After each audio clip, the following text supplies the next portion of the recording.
Hello, hello les amis, Poisson, ascendant Poisson, signe lunaire et vénusien en Poisson. Bienvenue pour cette guidance sentimentale, relationnelle, amoureuse du mois de novembre 2024. Alors bien sûr, ce sont des énergies, donc ce tirage peut parler à certains Poissons dès à présent et parler à d'autres plus tard, voire au début du mois de décembre, pourquoi pas. N'hésitez pas à revenir si toutefois vous ne ressentiez pas ces énergies actuellement. Je vous rappelle que c'est un tirage qui reste général, il ne peut pas parler à tout le monde et il n'a pas vocation à le faire. Donc vous prenez uniquement ces messages s'ils vibrent avec ce que vous vivez actuellement et vous ne faites pas de forcing. Si ça ne vous parle pas, ça ne vous parle pas. Voilà, je vous encourage comme d'habitude à regarder la vidéo de votre signe ascendant et de votre signe, de vos signes lunaires et vénusiens si vous les connaissez, peut-être soit pour avoir d'autres messages ou détailler un peu plus celui-ci. Ok, on y va avec l'énergie principale de votre tirage, les énergies principales, avec le tarot de Marseille. Pour commencer, n'oubliez pas de liker, de partager et de vous abonner. Nous avons ici l'impératrice inversée, et avec l'oracle de la musique pour accompagner, nous avons la trompette. Ok, alors avec ces énergies, on voit ici quelque chose qui est un peu retardé, des projets ou des conversations qui sont peut-être un peu moins, j'allais dire exploitées, c'est pas du tout le mot. Il y a peut-être moins de contenu entre guillemets dans votre vie actuellement, dans votre vie relationnelle et amoureuse. L'impératrice, c'est celle par exemple qui ne donne pas de réponse, qui n'appelle pas, qui ne répond pas, celle qui laisse traîner les projets, qui ne fait pas avancer les choses. Donc ici, on a l'impression qu'il y a quelque chose qui est un peu retardé, un peu bloqué, entre guillemets, dans votre créativité aussi. L'impératrice, c'est celle qui finalement met au monde sa vie, entre guillemets. Donc elle est finalement ici, elle a du mal à faire ce qu'elle a envie de faire. Elle est finalement un peu empêchée d'une certaine manière. Mais avec la trompette ici, on voit quand même qu'il y a quelque chose qui va arriver. Il y a des révélations, il y a de la nouveauté, les lauriers arrivent, donc on va pas parler d'une victoire dans ce cas de figure, mais peut-être une reprise de conversation ou alors une prise de conscience concernant ce retard, ce silence peut-être que vous ressentez de la part d'une personne. La trompette, c'est soit la personne vous répond, entre guillemets, il y a une renaissance, donc une seconde chance, soit on se révèle à soi-même que il n'y a rien à faire là et qu'on prend conscience de quelque chose et finalement on fait prospérer sa vie totalement autrement. Ça va parler de façon différente à chacun d'entre vous. Toujours est-il qu'ici, on est plutôt dans les bonnes nouvelles. Moi, j'ai l'impression quand même, avec cette trompette, des bonnes nouvelles par rapport à un silence. On a ici un peu plus de stabilité et de construction. On se sent plus en confiance grâce à ce qui va se passer pendant ce mois de novembre.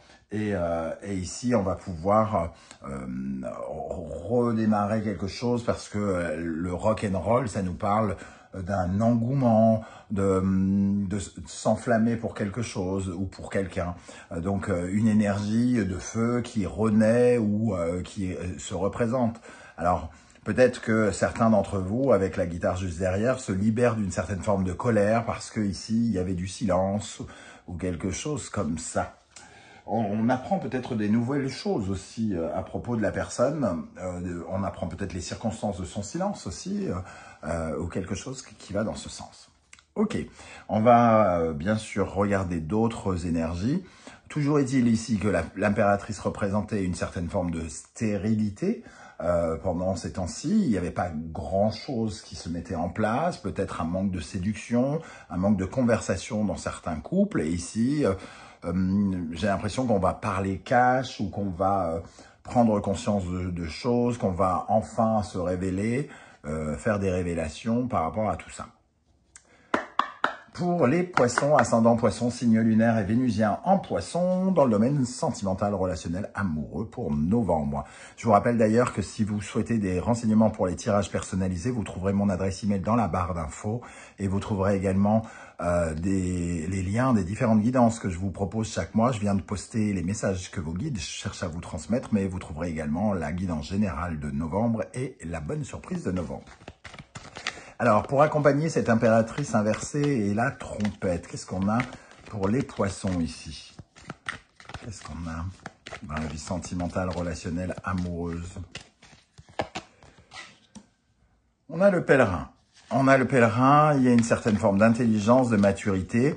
Alors, l'impératrice à l'envers est plutôt dans une certaine forme de superficialité, de frivolité. Elle n'est pas connectée véritablement à son intelligence et à une certaine forme de réflexion. Mais ici, on voit quand même que la lumière est faite, pardon pour le mouvement de Carmera, la lumière est faite sur les choses. On réagit avec plus de maturité, ou quelqu'un réagit avec plus de maturité, où on comprend avec un peu plus d'exactitude ce qui se passe. Il y a une meilleure compréhension. On s'écoute aussi davantage peut-être, parce que le pèlerin, il va en profondeur, il va chercher des réponses en profondeur. Nous avons l'Enso qui nous parle du destin et donc de changement de perspective, qui nous emmène à tourner la roue du destin et donc d'avancer avec des changements, de voir une évolution en tout cas. Mais ici, comme on a des bonnes nouvelles et qu'on a la lumière qui nous accompagne, la lumière de la maturité, il peut y avoir des explications par exemple. On a les ancêtres qui nous parlent plutôt de blessures du passé, de la famille, du foyer, des problématiques d'ombre, entre guillemets, des choses qui peuvent dater de l'enfance pour certains. Il peut y avoir une compréhension aussi de cela pour certains d'entre vous. Et la communication, effectivement, qui revient avec cette impératrice ici. Alors, une communication qui sera plus sage, qui sera plus calme, qui réinstaure peut-être une certaine forme de sérénité, qui ne sera pas désagréable, j'ai l'impression, en tout cas.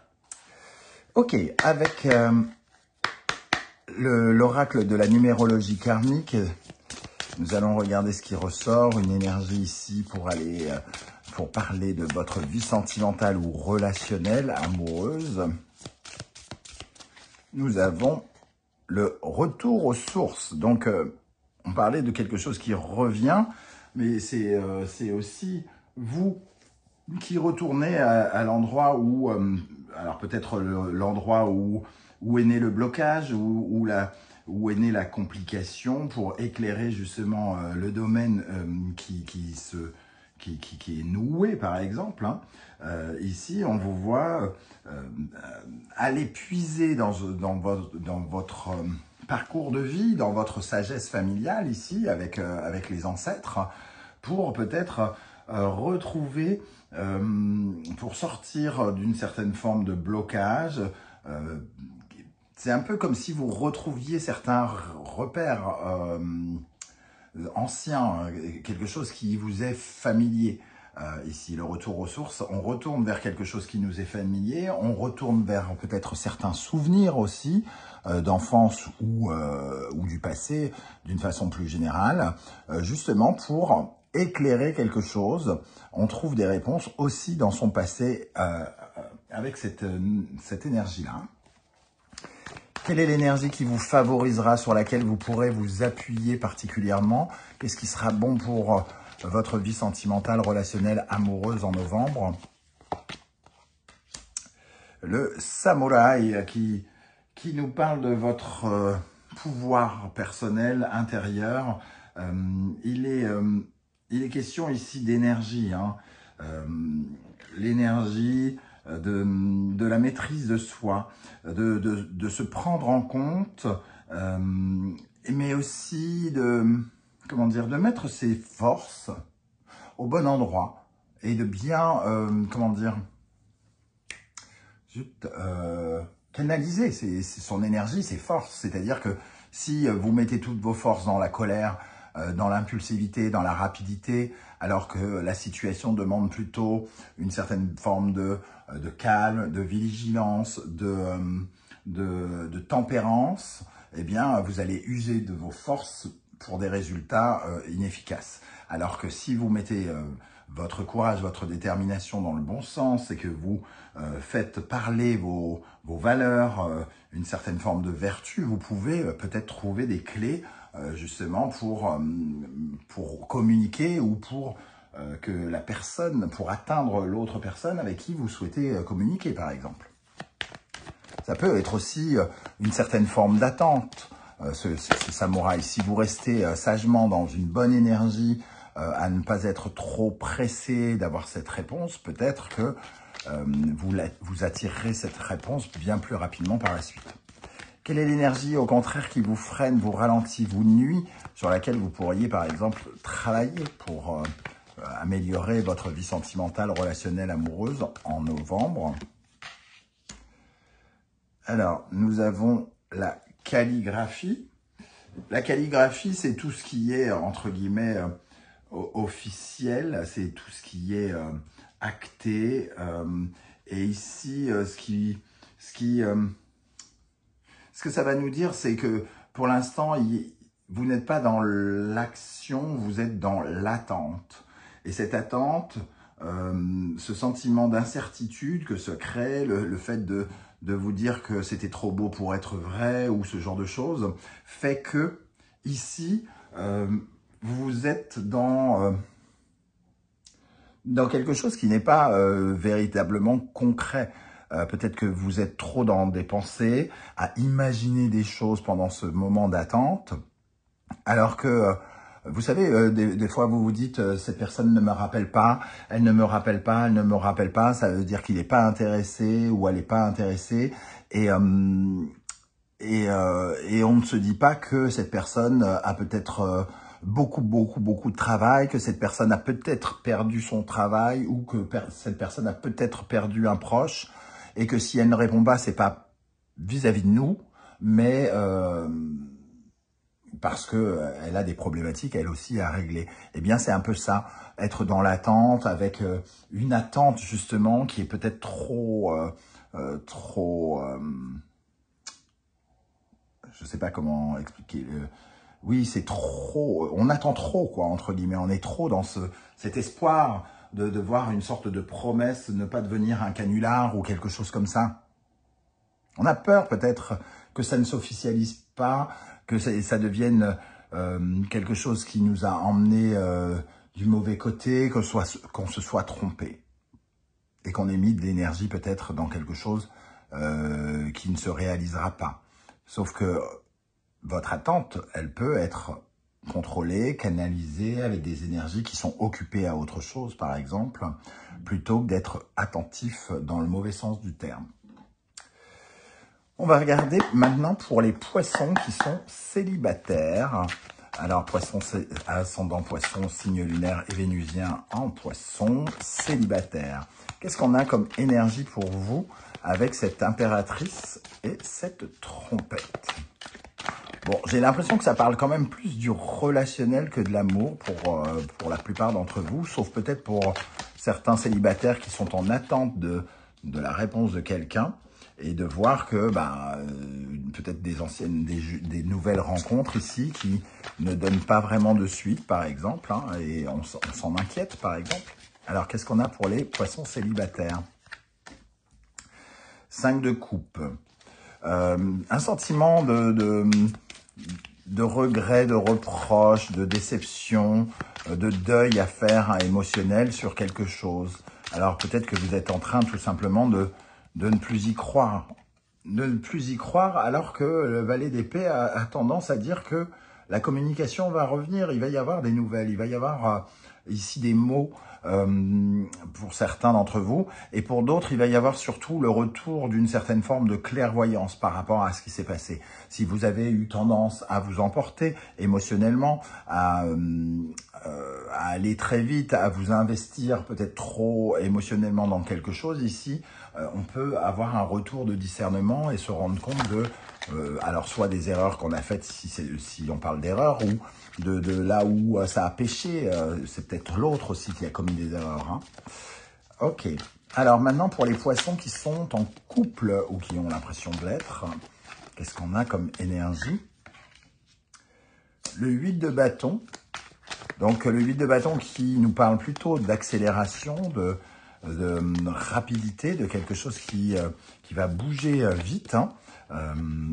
Et la tempérance, la tempérance, c'est le retour des échanges notamment. Donc, pour moi, il y a quand même quelque chose qui se répare, qui se guérit ici dans un mouvement. Il y a quelque chose qui était bloqué peut-être dans le mouvement justement, les voyages, les choses en couple qui se préparaient, les projets peut-être que l'on avait ensemble qui étaient bloqués. Et ici, il y a peut-être un retour de négociation, de compromis à avoir, peut-être de solutions et d'apaisement d'une certaine façon. Voilà en tout cas comment je ressens ce début de tirage. On va terminer avec un message du tarot Symbolon qui peut être un conseil aussi pour les poissons, ascendant poisson, signe lunaire et vénusien en poisson. Alors, j'en ai beaucoup trop. Une seule carte pour les poissons. Nous avons Taureau, Gémeaux, Vénus et Mercure. Alors, ici, je dirais qu'il y a besoin de discuter, quoi. Il y a besoin d'en discuter. Alors, est-ce qu'il faut relancer la conversation? Ça, c'est vous qui voyez par rapport à votre cas de figure. Il y a des moments où il faut mieux se taire et laisser venir et d'autres moments où c'est à vous de relancer quelque chose. Déjà, vous pourriez voir ici un élément de réponse. Ici, ce sont nos possessions, ce que l'on a et ce que l'on a besoin d'avoir. Ça nous parle de ça et de la valeur aussi de nos conversations. Ici, il faut redonner peut-être de la valeur aux conversations parce que penser que la conversation ne sert à rien et que ça n'a aucun sens et que ça n'aboutira à rien, c'est peut-être justement une erreur qu'on pourrait commettre. Et ici, plutôt que d'écrire, on vous dit de parler déjà, de communiquer sur vos besoins, de communiquer sur ce que vous voulez, ce qui vous manque, ce que vous possédez, mais ce qui vous manque également. Cette carte aussi, à la base, elle parle plutôt de la comparaison. Alors, je ne sais pas comment ça pourrait vous toucher par rapport à ce tirage, mais ne vous comparez pas à d'autres personnes. Si, par exemple, vous vous comparez à une ex et vous vous dites bah, « il me rappellera jamais parce que je suis très différente de son ex » ou ce genre de choses, il pourrait y avoir un travail à faire là-dessus parce que cette carte, elle nous dit que voilà, on ne peut pas comparer deux personnes de valeurs différentes. Elle a quelque chose à apporter au monde, celle-ci également, même si ça n'a rien à voir. Donc, il est inutile, on vous déconseille de vous comparer. Je ne sais pas si ça parlera spécifiquement à quelques personnes. Voilà les amis, poissons, comment je ressens ce tirage. Je ne sais pas si ça va vibrer en vous. Hein. J'espère que vous serez nombreux à venir commenter juste en dessous de la vidéo. Je vous remercie pour vos likes, vos partages, vos demandes d'abonnement, vos commentaires. Merci également à ceux qui ont fait le choix d'acquérir mes oracles. Merci infiniment pour votre soutien et votre aide. N'oubliez pas de mettre un petit coucou, un petit émoticône de votre choix si vous ne souhaitez pas vous étaler davantage. Ce sera déjà bien sympa. On se retrouve très vite pour une guidance professionnelle, vie quotidienne cette fois. Entre-temps, prenez bien soin de vous les amis poissons. Merci d'être là et à très très bientôt. Ciao, ciao.